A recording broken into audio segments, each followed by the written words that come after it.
이제 거의 막판이 다 돼갑니다. 십계명 도둑질을 하지 말라라는 계명 같이 오늘 보도록 하겠습니다. 도둑질 하지 마라. 도둑질이 뭡니까? 도둑질? 훔치는 거? 촌스럽게 얘기하지 말고 조금 고상하게 좀 얘기해보세요. 네? 남의 소유를 허락 없이 자기 소유로 만드는 거, 훔치는 거. 다 알지. 자, 다른 사람의 소유를 허락 없이 내 소유로 만들어 버리는 것을 도둑질이라고 했을 때에, 그러면 도둑질의 전제 조건은요, 소유입니다. 소유. 그렇죠. 소유가 전제돼 있어야, 그래야 도둑질이 성립이 되죠. 그렇죠? 자, 그러면은 소유가 무엇인가? 우리는 어떻게 소유권을 이 세상에서 살면서 주장하게 되는가? 첫 번째로 세습을 통해서 소유권을 우리는 획득합니다. 세습. 그래서 부모님들에게 어떤 땅을 물려받거나 또 어떤 재산을 물려받거나 아니면 건물 같은 거 물려받을 때, 그때 그것이 이제 소유권이 생기는 거죠. 딴 세상 얘기하는 것처럼 들으세요? 건물 하나씩은 받으셨잖아요. 네? 세습을 통해서 소유권이 생겨요. 또 점유를 통해서 소유권이 생깁니다. 점유. 그 사람들은 오랫동안 거기 살았어요. 아버지도 할아버지도 할아버지도 그 할아버지도 그 사람들은 항상 거기에 살았어. 점유하고 있었어요. 오랫동안. 그리고 어떤 것을 오랫동안 소유하고 있었어요. 그래서 이것은 법적인 것은 아니지만은, 그러나 어떤 문화적으로 그 사람들은 그 땅의 사람이다 하면서 점유권을 통해서 소유권을 획득하기도 해요. 우리는 지금 한민족이라고 이 한반도에 살고 있잖아요. 우린 되게 오래 살았어요. 반만 년 넘게 이곳에 살았기 때문에 처음에 어떻게 이 땅을 우리가 소유했는지는 몰라. 어떻게 했는지 모르겠지만은 그 역사가 그냥 우리의 소유권을 인정해 주는 거예요. 그래서 이 점유를 통한 소유가 있어요. 또 대가를 지불하면서 소유를 갖기도 합니다. 노동의 대가를 지불해서 거기에 얻는 것. 또 내가 어떤 물건이나 또 돈 같은 것을 대가를 지불해서 그것을 교환해서 갖게 되는 것. 이런 것들을 우리는 또 소유를 한다. 소유권을 인정받아요. 법정 소유가 있어요. 법정 소유. 많은 사람들이 동의해서 법적으로 이것은 누구의 소유다라고 정해놓는 거예요. 예를 들어서 국가의 땅, 이것은 다 갖지 말자. 너도 갖지 말고 나도 갖지 말고 이건 국유지로 하자. 그래서 나라가 함께 관리하도록 하자 해서 법적으로 못 박아놔요. 그것은 법정 소유다라고 얘기를 할 수 있어요. 그래서 이런 것들을 우리가 이 소유를 허락 없이 이전할 때 우리는 도둑질했다라고 얘기를 하죠. 그러면 성경에서는 이 소유를 어떻게 이야기를 하고 있습니까? 우리에게 땅이 있습니까? 땅이? 성경에 인정하는 땅이 우리 소유권으로 있어요? 하나님 말씀 한번 보겠습니다. 하나님의 말씀, 레위기 25장 23절 말씀이에요. 같이 읽습니다. 시작. 토지를 영구히 팔지 말 것은 토지는 다 내 것임이니라. 너희는 거류민이요 동거하는 자로서 나와 함께 있느니라. 여기서 땅은 누구 거래요? 하나님의 것이다. 소유권이 하나님께 있다. 그러면 우리가 이곳에서 사는데요, 우리가 이곳에서 오랫동안 살았는데요, 우리 소유권이 아닙니까? 이렇게 반문할 수 있어요. 하나님께서 말씀하시는 거예요. 너희들은 거류민이다. 그러니까 거류민은 어떤 사람이에요? 그냥 왔다 가는 사람이에요.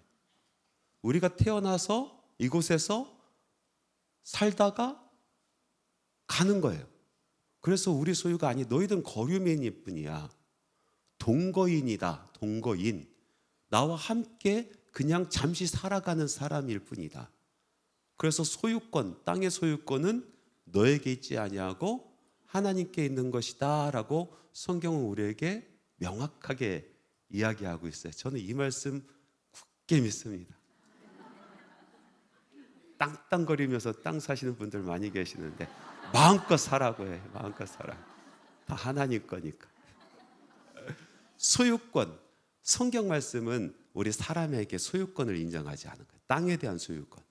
그러면 목사님, 이 땅에서 내가 열심히 일을 해서 작물이 자라나서 추수해서 걷는 것들, 그리고 이 땅에서 제가 기른 가축들, 그건 우리 건가요? 라고 물어볼 수 있어요. 성경 말씀은 그것도 인정하지 않아요. 시편 24편 1절 말씀 같이 한번 읽어봅시다. 시작. 땅과 거기에 충만한 것과 세계와 그 가운데 사는 자들은 다 여호와의 것이다. 이곳에서 우리가 경작하여 얻게 되는 어떤 작물들, 가축들, 살아있는 모든 것들, 이런 것들조차도 하나님의 것이다 하면서 우리에게 소유권을 허락하지 않습니다. 그러면은 우리가 이곳에서 살면서 소유하고 살아가는 것들은 무엇입니까? 성경에서는 그것을 분깃이다라고 얘기해요. 분깃. 분깃은요, 하나님께서 맡겨주신 것, 나에게 맡겨주신 어떤 몫을 얘기해요. 이 분깃 안에는요, 소유권이 있는 것이 아니라 사용권과 관리권이 있는 거예요. 그래서 성경에서는요, 우리에게 이 땅에서 살면서 사용권을 주셨어요. 그리고 관리권을 주셨어요. 공수래 공수거라. 우리가 영원히 살지도 않고 이 땅에서 언젠가는 그것을 놓고 가야 돼요. 잠시 살아가는 인생, 잠시 내가 그것을 사용하고 또 내가 관리하며 살아간다라는 거예요. 그래서 엄밀히 따져보면은 성경 말씀에서 도둑질 하지 말라라는 것은 두 가지 의미가 있어요. 첫 번째로 모든 것의 소유권을 가지고 계시는 하나님의 것을 훔쳐가지 마라. 허락 없이 네 것으로 옮겨놓지 마라라는 그런 말씀으로 우리가 이해하고, 또 우리 사람 가운데 하나님께서 저 사람에게 분깃으로 관리권과 사용권을 주신 것을 우리가 그 사람의 허락 없이 내 사용권으로, 내 관리권으로 옮겨버리는 것, 이런 것을 도둑질이다라고 그렇게 부르는 것입니다. 이해가 가시죠? 자, 이런 개념에서 그러면은 도둑질은 무엇인가? 어떤 것이 있을까? 도둑질의 종류를 한번 보겠습니다. 먼저 물건을 옮기는 거죠. 저는 이 설교를 할 때마다 꼭 찔리는 게 하나 있어요. 제가 초등학교 때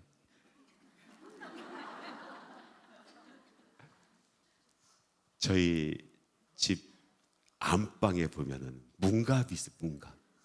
네? 옛날에는 문갑이 다 있잖아요. 그 문갑을 딱 열어보면은 거기에 기가 막힌 게 들어있어요. 보세요. 이런 게 들어있어요. 아주 밝게 울고 있어요. 네? 네? 제가 문갑을 열 때마다 얼마나 나를 환영하는지 몰라. 환하게 웃으면서 나 너 기다렸어 하는 것처럼. 야, 근데 이것을 들어보면요, 얼마나 묵직합니다. 묵직해요. 아버님이 꼭 생길 때마다 여기다 넣으셔가지고 이게 묵직한 게 있었어요. 밝게 웃는 저 아이가 너무나 사랑스러워서 제가 그냥 아무 의도 없이 뒤집어 봤어요. 뚝 떨어지네? 뚝 떨어져. 구멍이 커서 그런지. 그 후로 저는 저 아이들과 함께 씨름을 했어요. 시간 날 때마다. 그러면서 제 마음속으로 아버지의 소유를 내 소유로 옮겼을 뿐이지 나는 도둑질하지 않았다. 이런 마음을 가졌어요. 도둑질입니까 아닙니까?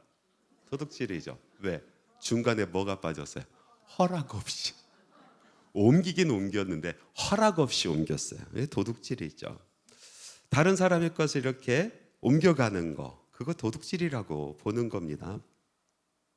또 임금을 주지 않는 것도 사실 도둑질이에요. 일을 열심히 했으면은, 어찌됐든 몇 시간 일을 했으면은 그 사람이 노동한 대가를 마땅히 지불해줘야 되는데 그것을 지불하지 않는 거 도둑질입니다. 요즘에는 또 가치가 좀 달라지잖아요. 가치? 정보화 시대라서 지식이나 정보도 사실 금전적 가치가 돼 있는 거예요. 그래서 그것을 몰래 가져가는 것도 도둑질이 돼버리는 거죠. 사람 도둑질이 있어요. 사람 도둑질. 아주 흉악한 범죄를 저지른 사람들, 사람을 잡아다가 뭐 장기를 판다든가 이런 경우도 있고, 사람을 아예 매매해 버린다든가 이런 사람 도둑질이 있는데, 그거보다도 더 큰 도둑은요, 사람의 마음을 훔쳐가는 도둑. 사람의 마음을 훔쳐가는 도둑들이 있습니다. 성경에 보면은 사람의 마음을 훔쳐간 아주 나쁜 도둑놈 하나 있어요. 압살롬이라고 들어보셨어요? 압살롬? 다윗의 큰아들이에요. 압살롬. 그런데 이 압살롬이 백성들의 마음을 훔치는 거예요. 성문에 앉아 있어서 다윗에게 올라갈 그런 항소를 중간에서 자기가 다 받아요. 내가 그 이야기 들어줄게. 내가 그것을 해결해 줄게 하면서 그 항소 가져온 모든 것을 그 사람 좋게 다 해결해 줍니다. 그래서 사람들의 마음을 사요. 마음을. 그래서 나중에 어떻게 합니까? 정치적으로 이용을 해먹는 거예요. 자기의 이익을 위해서, 유익을 위해서 사람들의 마음을 사는 거 도둑질입니다. 정치인들이 참 많이 하잖아요. 정치인들이 이 사람 마음 도둑질을 참 많이 해요. 이번에 선거하는 것도 보면은 사람들의 마음을 훔치려고 별의 별짓을 다 해요. 그런데 그것을 정말로 이루어주면은 그것은 도둑질이 아니지만은 자기의 유익을 위해서 사람의 마음만 훔쳤다라면은 그건 도둑질이 되는 거죠. 도둑질이 되는 거죠. 제가 유선생을 잠깐 보다가 아주 재미난 얘기가 하나 있더라고요. 야, 참 사람들 머리가 참 좋아요. 어떻게 그런 얘기를 만들어놨는지. 잠깐 이 얘기 해드릴게요. 뭐 보신 분은 상관없어요. 뭐 할 수 없어. 이게 뭐예요? 버스. 아니, 누가 봐도 버스지. 이 버스에 국회의원이 가득 탔어요. 국회의원이 가득 타가지고 같이 어디 연수를 가나 봐요. 그런데 아주 산골로 시골길을 이렇게 지나를 갔어요. 가다가 그만 버스가 전복되어 버렸어요. 그래서 버스가 대굴대굴 굴러가지고 엎어졌어. 많은 사람들이 죽었겠죠. 이 쿵 하는 소리가 나는 것을 듣고 마을 사람들이 다 몰려왔대요. 몰려와가지고 큰 사고가 난 것을 보고 피투성이 된 이 국회의원들을 땅에다 잘 묻어줬어. 땅에 잘 묻어줬어. 여러분, 한나라에 국회의원 한 버스가 사고가 나가지고 그 마을 사람들이 묻어줬다니 이게 큰일이잖아요. 그래서 기자들이 다 몰려왔어요. 몰려와서 마을 사람들에게 인터뷰를 합니다. 아, 정말 전원 다 사망하였습니까? 그 묻어주다가 혹시 산 사람은 없었습니까? 물어보니까 이렇게 얘기하더래요. 몇 사람이 살았다고 하는데 내가 당최 그들 말을 믿을 수가 있어야지. 이렇게 얘기를 했다는 거예요. 그래가지고 다 묻었대요. 근데 누가 이런 얘기를 만들어내는지 참 머리가 좋아. 여러분, 사람 마음 훔치는 거 도둑질이에요. 도둑질. 종교인 중에서도 도둑질하는 사람들이 있어요. 종교인들 중에서도 특별히 이단 교주, 이 사람들은 사람의 마음을 도둑질하는 거예요. 그 사람의 인생을 도둑질해요. 그릇된 길로 인도하면서 마치 자기가 모든 것을 해주는 것처럼 그렇게 하는 것, 이것도 도둑질이 됩니다. 여러분, 베풀지 않는 것도 도둑질이 됩니다. 베풀지 않는 것. 다른 사람들에게 베풀지 않는 것, 가난한 사람들을 베풀지 않고 섬기지 않는 것 도둑질이 됩니다. 신명기 15장 10절에서 11절 말씀 같이 한번 읽어봅시다. 같이 읽습니다. 시작. 너는 반드시 그에게 줄 것이요 줄 때에는 아끼는 마음을 품지 말 것이니라.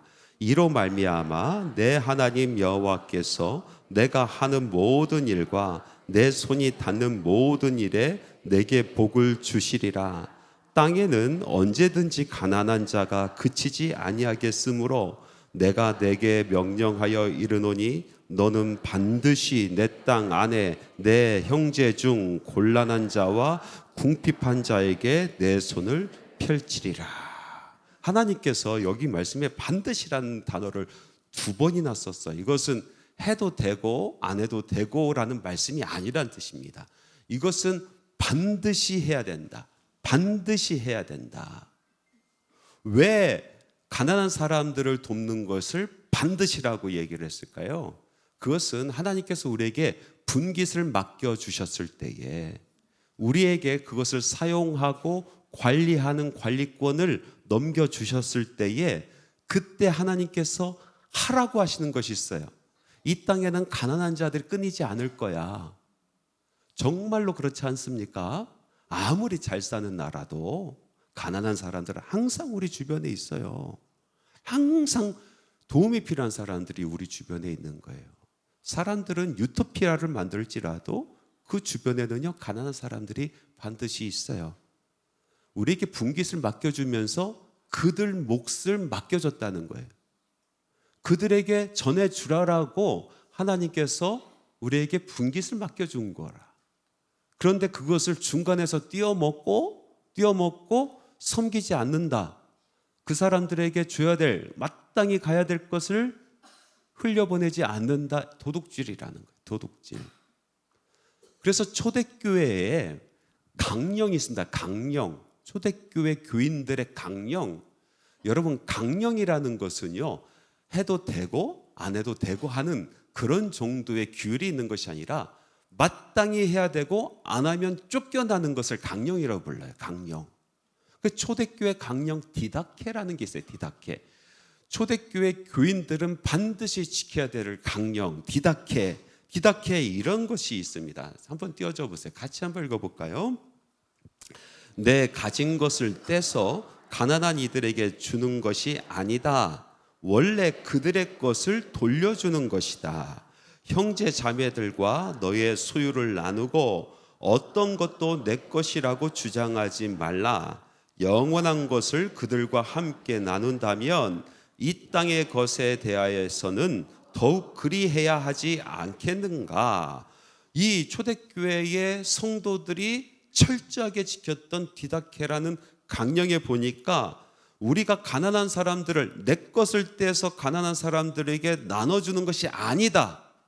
애초에 그것은 하나님께서 그들에게 주라고 그들 것을 우리에게 맡겨준 것일 뿐이다 라고 못을 박아놨어요. 여러분 지금 가지고 있는 소유 중에서 다 여러분에게 맡긴 게 아닙니다.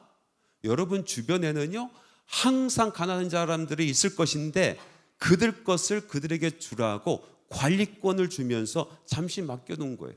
여러분 주지 않는 것은요 도둑질하는 거예요. 누구 거? 가난한 사람 것을 도둑질하는 거예요. 도둑질. 전혀 우리는 생각하지 않고 살아가잖아요.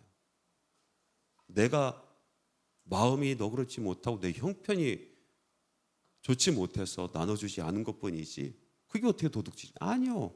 성경 말씀은 그건 도둑질이다라고 말씀하고 있어요. 나눠주지 않는 거 도둑질이다.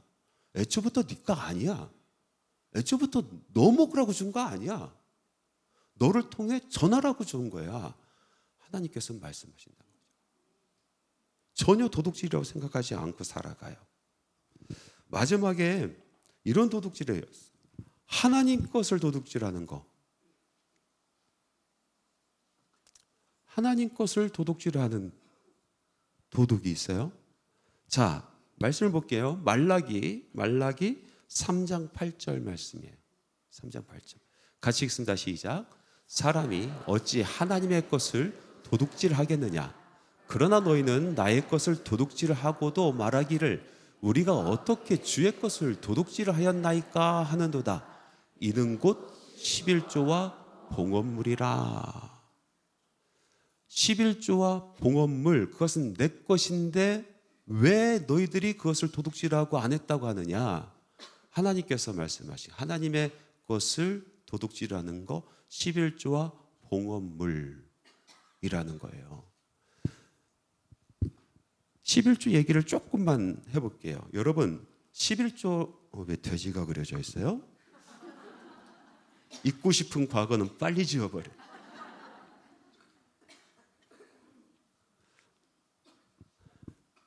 여러분 11조는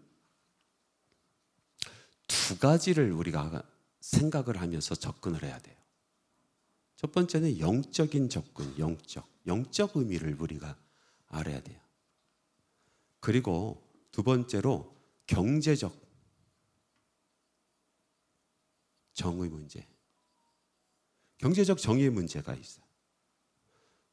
영적인 것은 우리가 아브라함을 통해서 배울 수 있어요. 여러분 11조가 성경에서 제일 먼저 나온 것은 아브라함의 이야기에서 나와요.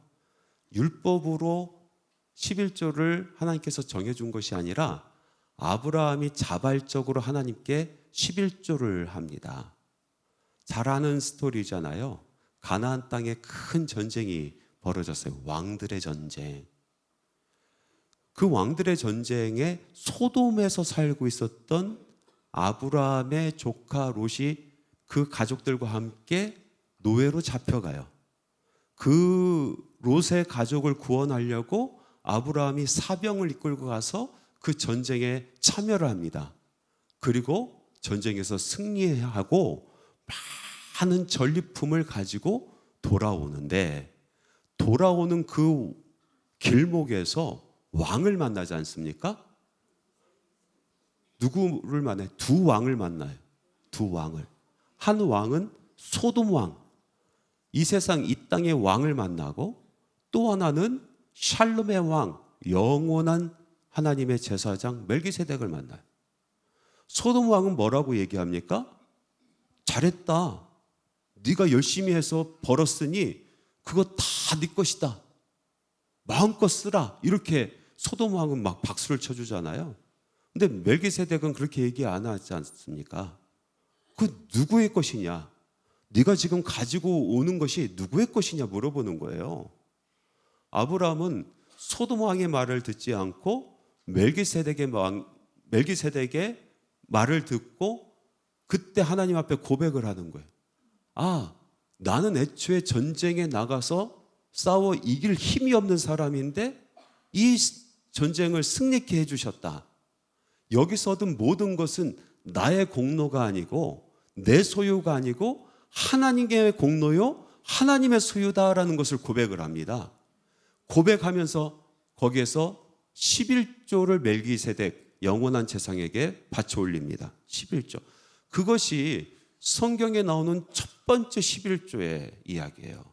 그러니까 11조라는 것은요, 애초에 하나님께서 너희들 이제 돈 낼 때 됐지? 수금하려고 법을 만들어 놓으시고 돈 받았다, 그것이 아닙니다. 자발적으로 내가 하나님 앞에 이런 은혜를 입었고 내게 주신 것은 내 소유권은 하나도 없이 하나님의 것이니 그것을 인정해 드립니다라는 표식으로 10개 중에서 하나를 분별해서 하나님께 올려드리는 거예요. 그게 11조의 영적인 의미예요. 영적인 의미. 그런데 신명기로 넘어와서 이 출애굽기에서부터 보면은 하나님께서 모세를 통해서 11조를 이야기하시잖아요. 11조. 그 말씀하신 그 11조는 그 안에는 영적인 의미보다도 경제적인 의미가 더 큽니다. 사회 경제적인 문제. 그 정의, 그 공의를 실현하기 위해서 11조를 내라 하시면서 하나님께서 그것을 법제화시키셨어요. 왜 그렇게 나오게 되었습니까? 12지파가 12지파 가나안 땅으로 들어가게 되잖아요. 그러면서 무엇을 받아요? 땅을 분깃으로 받아요. 땅을 분깃으로. 그러니까 땅의 사용권과 관리권을 받는 거예요. 둘, 셋, 넷, 다섯, 여섯. 11지파에게는 그 땅을 주시고 한 지파, 누구예요? 레위 지파에게는 분깃을 주지 않으셔요. 그 대신 이 레위 지파의 분깃은 하나님이 분깃이 되는 거예요. 하나님이 분깃. 그래서 이 사람들이 예를 들어서 한 달에 100만 원을 벌어요. 네, 쭉쭉쭉 100만 원을 벌어요. 그러면은 그 중에서 10분의 1을 누구한테 줘요? 레위 지파한테 주는 거예요. 그러면 레위 지파는 얼마 받아요? 110만 원. 110만 원 받죠? 맞아요, 틀려요? 레위 지파는 그럼 11조 내 안 내요? 내요. 11조를 내. 얼마예요? 11만 원. 11만 원. 레위 지파가 내는 11조는 어디로 가요? 예? 예. 만 원. 다시 돌아가는 거예요. 각 지파의 누구를 위해서? 고아와 과부, 가난한 사람을 위해서. 고아와 과부, 가난한 자들. 레위 지파가 받은 것의 11조는 다시 돌아가서 각 지파의 고아와 과부를 공개하는 거예요. 다 주는 거예요. 나눠주는 거예요. 레위 지파가 받은 이 110만 원이라는 이 11조 중에 11만 원을 떼면 얼마 남아요? 99만 원 남죠? 예? 이 99만 원으로 레위 지파가 살아가는 것이 아니고 이 99만 원으로 성전, 여기 안에는요, 성전을 관리하는 관리비가 나와요. 그리고 성전을 또 에서 일하는 사람들의 인건비가 여기서 빠져요. 관리비가 빠지고 인건비가 빠지고 그리고 제사장들에게도 나눠주고. 그러면은 사실은 레위 지파는 턱없이 부족하겠죠? 예? 그래서 허락한 것이 뭡니까? 재물 중에서 하나님께서 이 고기는 먹어도 돼. 너희들이 그 고기는 제사장 몫으로 가져가도 돼. 라고 허락한 그런 재물이 있어요. 그래서 그 재물을 통해서 이제 부족한 것을 채우는 거예요. 자, 그렇게 보니까 모든 이 공동체 안에 공평한 것이 생기잖아요. 가난한 사람들도 섬기고. 그런데도 여전히 고아와 과부 여전히 부족한 것 같아. 그렇죠? 그래서 3년에 한 번씩 특별 감사헌금을 내요. 3년에 한 번씩 내는 이 특별 감사헌금은 지파별로 또 레위 지파까지 다 내는 거예요. 다. 이 특별 감사헌금은 액수가 정해져 있는 것이 아니에요. 그냥 감사함으로 고아와 과부를 섬기는 마음으로 아까 얘기한 것처럼 나에게 주신 그 분깃이 다 내 것이 아니고 그 사람들 섬기라라고 하신 것인 것을 깨닫고 내가 하나님 앞에 자발적으로 드리는 거예요. 3년에 한 번씩. 그러면은 이 공동체 전체에 여러분 경제적인 정의가 세워지는 거예요. 사적 재산이 무시되는 게 아니에요. 사적 재산이 다 유지되고 사람의 노력만큼 얻어가게 하는 거예요. 그럼에도 불구하고 너무 가난한 사람도 없고 그렇다고 너무 부유한 사람도 없어요. 그런데 이런 궁금한 점이 생기잖아요. 다 100만 원씩만 버는 게 아니라 어떤 사람은 300만 원 벌고 어떤 사람은 50만 원 버는데 어떻게 합니까? 만약에 하나님께서 평등하신 하나님이라면은 너희들 일제히 모든 지파마다 10만 원씩 다 매달 내 이렇게 하셨을 텐데, 하나님께서는 그렇게 안 하시고 내 소유의 10분의 1이라고 얘기하신 거예요. 10분의 1.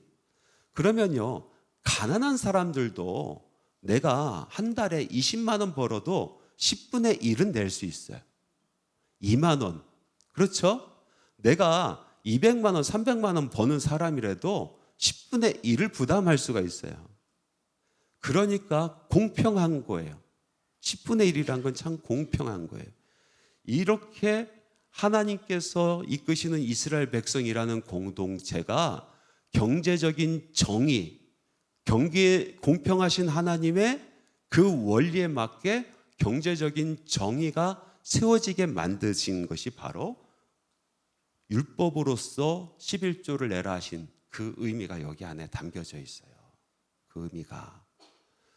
오늘날 우리는 교회잖아요. 교회. 물론 이제 구약 성경의 그런 어떤 공동체는 아니에요. 그러나 여전히 교회의 일을 자기 본업으로 삼는 사람들이 있어요. 여기서 청소도 해야 되고 관리도 해야 되고, 우리가 함께 모여서 교회 유지를 또 해야 되고, 또 목사가 제사장은 아니지만은 그 역할들을 감당한다고요. 저희들이 세상에 나가서 다른 일을 하지 않아요. 여기서 온전히 하나님만 나의 분기시라라고 여기고 항상 여러분들에게 영적인 것을 위해서 매일같이 일을 하는 일을 해요. 그렇기 때문에 구약 성경의 제도가 오늘날 교회에서도 교회 안에 경제적인, 우리가 한 공동체 안에 있으니까 이 공동체의 정의를 위해서도 이것이 필요한 제도예요. 필요한 제도예요.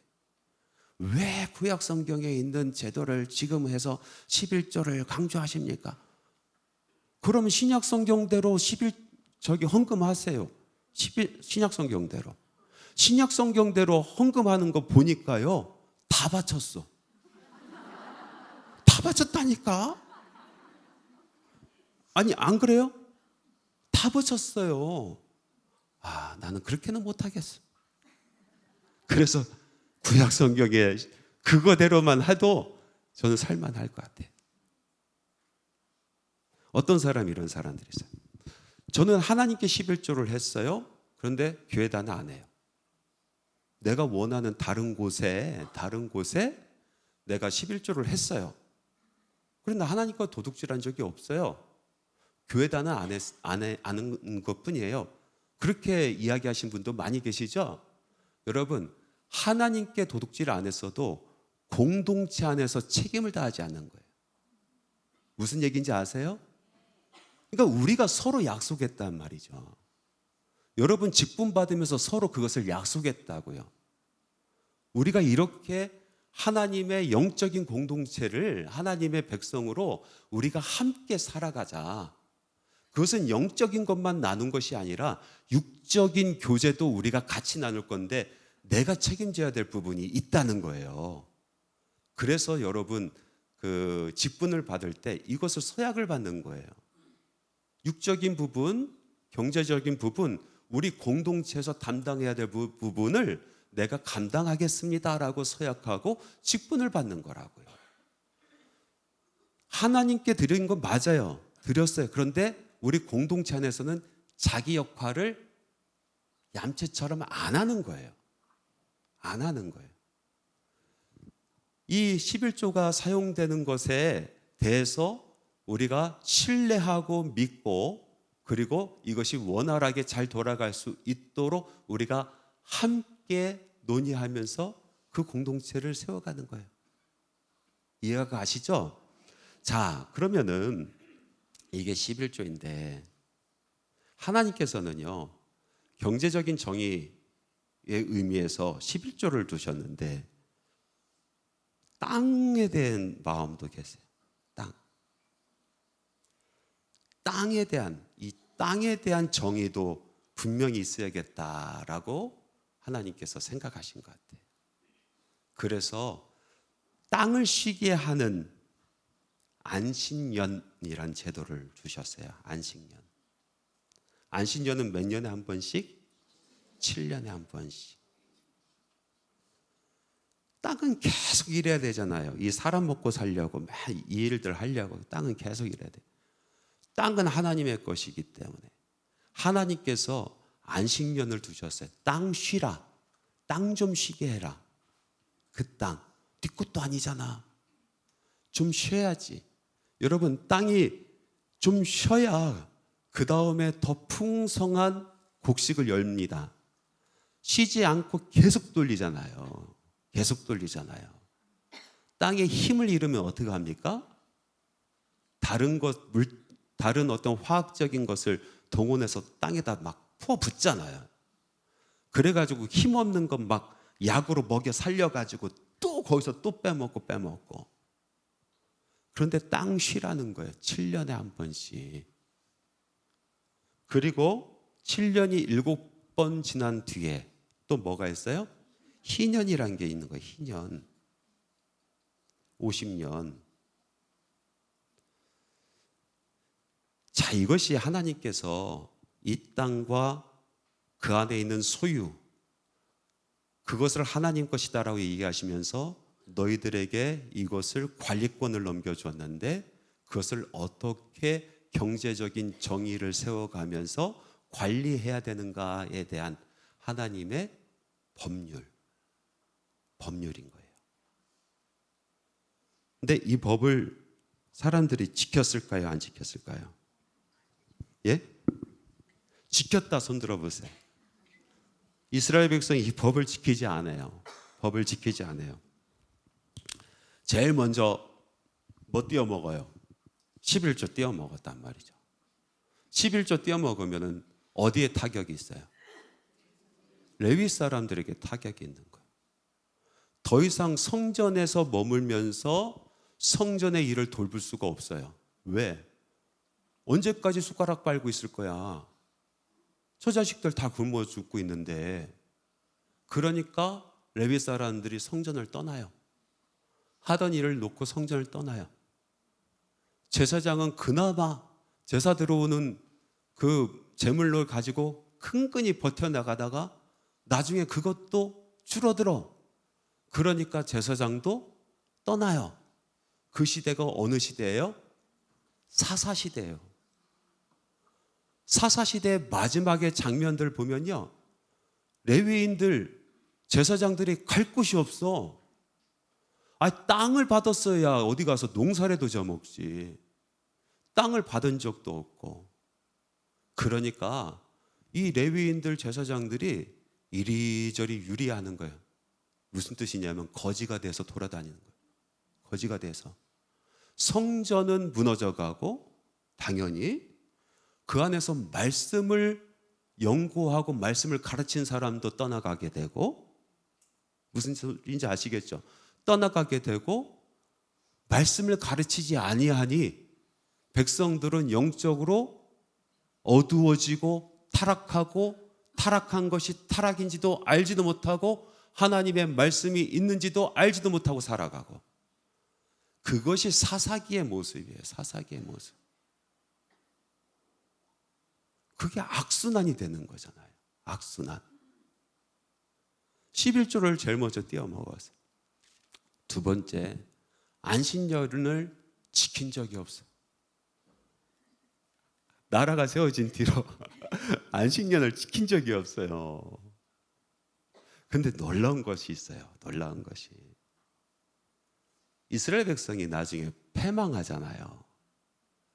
그 이스라엘 땅에 살던 사람들 다 쫓겨가고 거기는 완전히 황무지가 돼버리잖아요. 바벨론 포로기가 몇 년인지 아십니까? 70년이에요. 70년 동안 바벨론으로 포로로 잡혀갔어요. 그러니까 이 땅은 70년 동안 쉬었어요.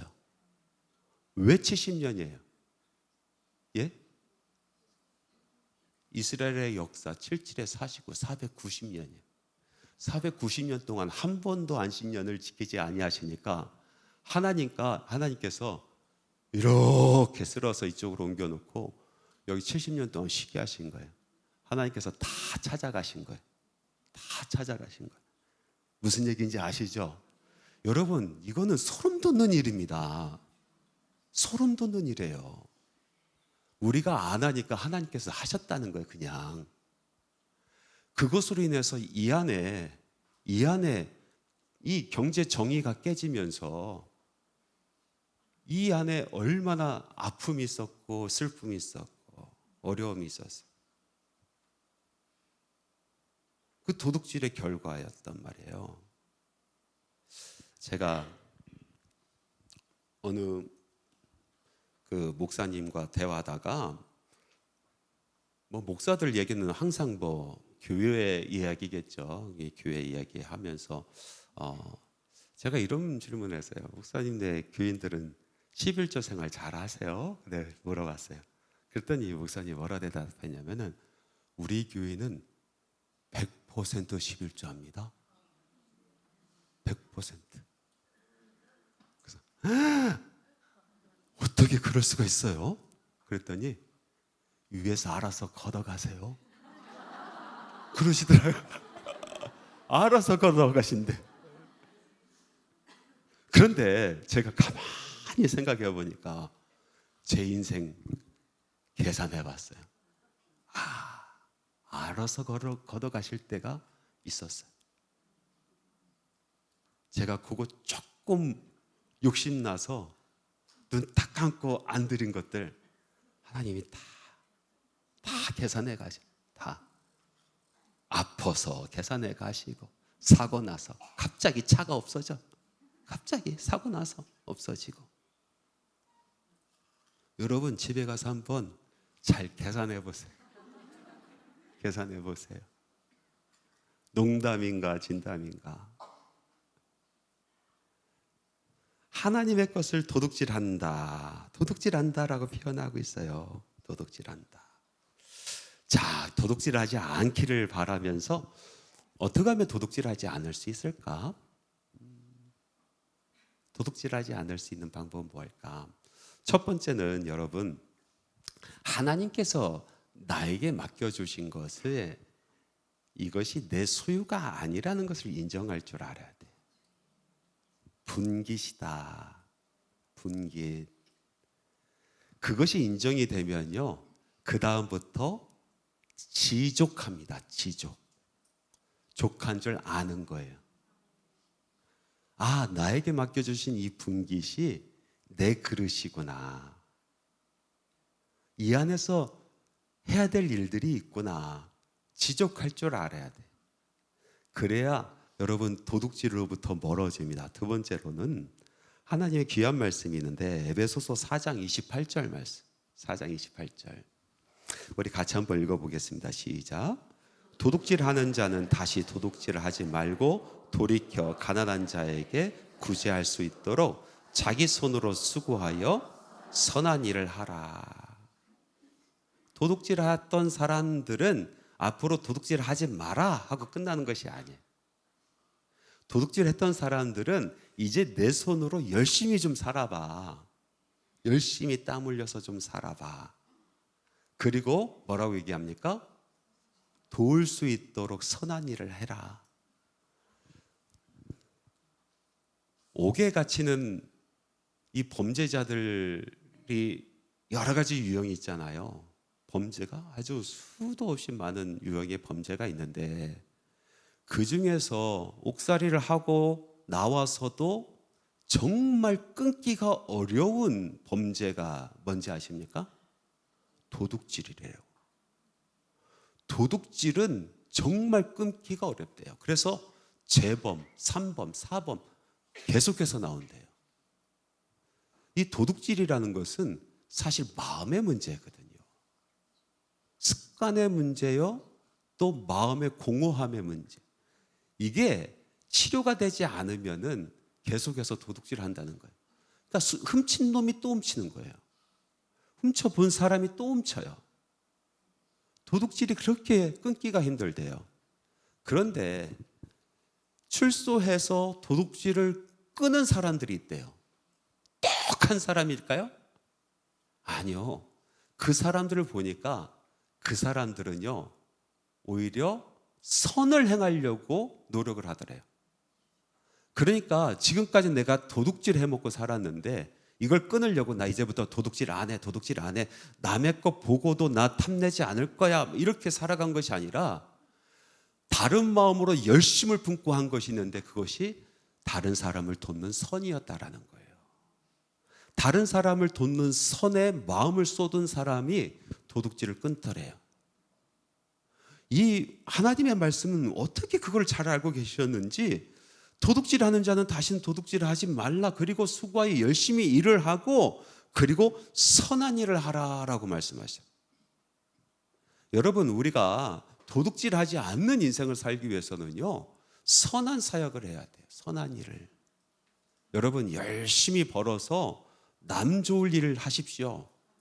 여러분, 자녀들에게 너 공부해서 남 주냐 뭐 이렇게 얘기하지 마시고 공부해서 남 좀 줘라 이렇게 얘기하셔야 돼요. 너 열심히 공부해서 남 줘라, 남 줘라. 나눠줘야 된다.